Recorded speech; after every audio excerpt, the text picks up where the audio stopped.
కొంచెం దగ్గర పెట్టుకున్నా. ఇక్కడ అన్ని మతస్థుల వారు ఉన్నారు.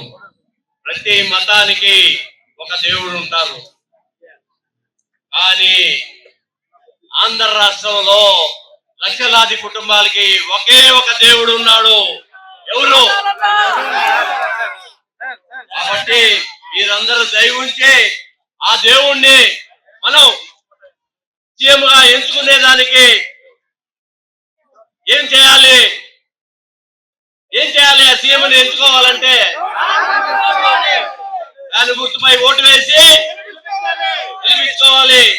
అలాంటి దేవుణ్ణి మోసం చేసి వెళ్ళిపోయిన ఎమ్మెల్యే, మీ పాత ఎమ్మెల్యే పిలిచి అన్నం పెడితే కంచం కూడా ఎత్తుకోపోయాడంట. అలాంటి ఎమ్మెల్యే ఇంటికి పిలిచి సీట్ ఇచ్చి అన్ని చేస్తే గెలిచిన తర్వాత ఆయన అన్ని సర్దుకొని ఆయన తట్టాపుట్ట సర్దుకొని ఆ పార్టీ వదిలి వెళ్ళిపోయినాడు.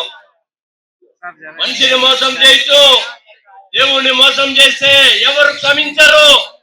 కాబట్టి మీరు ఏం చేయాలి? దాని గుర్తుకు ఓటేసి తగిన విధంగా శిక్షించాలి. ఖచ్చితంగా మీరందరూ దయ ఉంచి దాని గుర్తుపై 2 ఓట్లు, ఒకటి మన ఆదాల ప్రభాకర్ అన్నకి ఎమ్మెల్యేగా, రెండోది సాయన్నకి ఎంపీగా 2 ఫ్యాన్ గుర్తుపై ఓట్లు వేసి గెలిపించవలసిందిగా కోరుకుంటూ ఆ అవకాశాన్ని ఇచ్చిన ఈ 25వ డివిజన్ కమిటీకి ధన్యవాదాలు తెలుపుకుంటున్నాను.